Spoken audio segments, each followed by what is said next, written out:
నాకు మళ్లీ జన్మ అనేది ఉంటే కుప్పం ముద్దు బిడ్డగానే పుడతాను, మీ సేవ కోసమే ఉంటాను. అలాంటి అరుదైన అనుభవం ఈ నియోజకవర్గం. ఈసారి ఎన్నికలు జరిగాయి.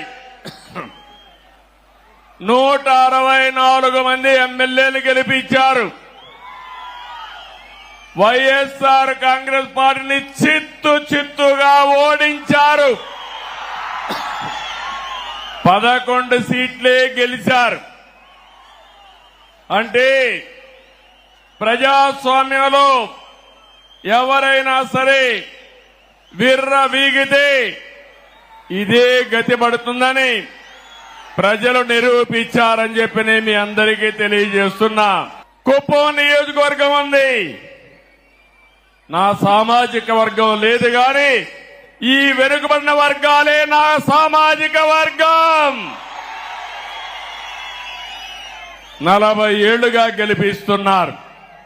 అందుకే రాష్ట్రంలో 8 మంది కేబినెట్ మంత్రులుగా బీసీలను పెట్టాం. ఇది ఒక చరిత్ర. 24 మందికి 8 మంది బీసీలు ఉండడం చరిత్ర అని చెప్పి కూడా నేను మీకు తెలియజేస్తున్నా. ఈరోజు 4వసారి నేను ముఖ్యమంత్రిగా ప్రమాణ స్వీకారం చేశాను. ప్రమాణ స్వీకారం చేస్తానే పోలవరం పోయాను, అమరావతికి వెళ్లాను, అసెంబ్లీ సమావేశాలు పెట్టుకున్నాం, కేబినెట్ సమావేశం పెట్టుకున్నాం.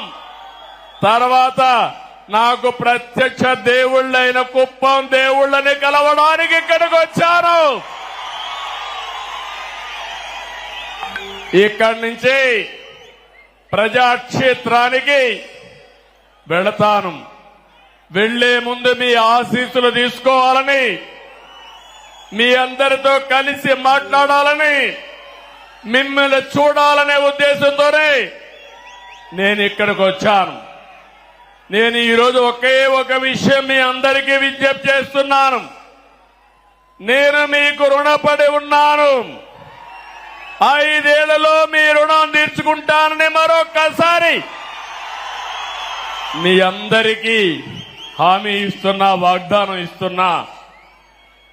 అన్ని విధాలా అభివృద్ధి చేస్తాను. భగవంతుడు నాకు ఎంత శక్తి ఇస్తే అంత శక్తిని ఉపయోగించి కుప్పాన్ని అగ్రస్థానంలో పెట్టడానికి ప్రయత్నం చేస్తాను. మరిన్ని ట్రెండింగ్ వీడియోల కోసం న్యూస్ 18 తెలుగు ఛానల్ను సబ్స్క్రైబ్ చేసుకోండి.